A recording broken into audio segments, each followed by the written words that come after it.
Hai Badis, selamat datang di kelas budidaya lobster air tawar. Ambisi kami untuk melahirkan peternak-peternak lobster air tawar baru di Indonesia melalui sebuah video YouTube. Kami akan membagi kelas ini menjadi beberapa part yang membahas proses budidaya lobster air tawar dari hulu sampai ke hilir. Pastikan teman-teman semua subscribe dan nyalakan lonceng notifikasinya dan stay tune.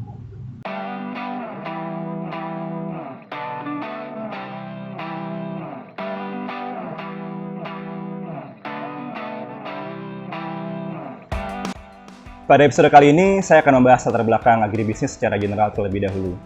Kekayaan serta kondisi alam di Indonesia menjadikan pangan seperti sayur mayur, produk peternakan, ataupun rempah-rempah komoditas ekspor menjadi faktor yang paling penting dalam ekonomi negara ini. Merambah bidang agribisnis tentu akan selalu dibutuhkan untuk mengelola komoditas pangan negeri. Jika dilihat sebagai jurusan, agribisnis merupakan campuran dari ilmu pengetahuan alam dan juga ilmu pengetahuan sosial. Jadi bisa dibilang bahwa agribisnis merupakan campuran dari ilmu-ilmu yang pernah kita pelajari. Lalu pertanyaannya adalah, kenapa agribisnis menjadi bidang yang sangat berpotensi? Status negara agraris membuat Indonesia tidak bisa lepas dari pengaruh agribisnis.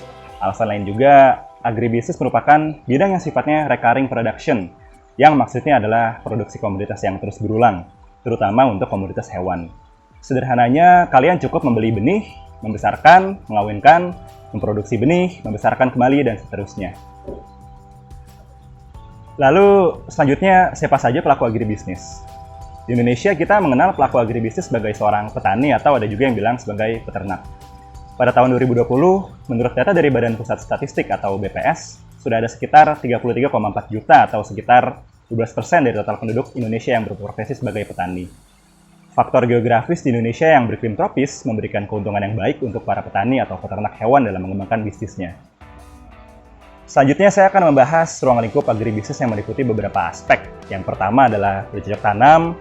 Contoh yang paling populer sekarang adalah hidroponik, di mana kita tahu hidroponik sendiri membutuhkan tingkat kesulitan yang cukup mudah karena dia hanya membutuhkan lokasi space yang kecil dan juga perawatan yang tidak terlalu rumit hanya dengan menggunakan vitamin.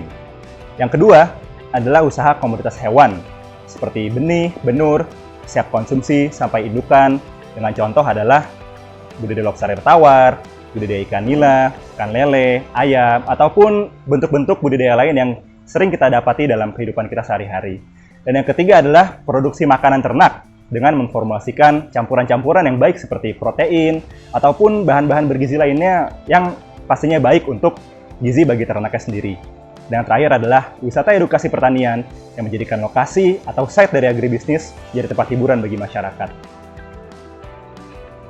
Secara kesimpulan, bidang agribisnis sangat menjanjikan loh teman-teman Badels.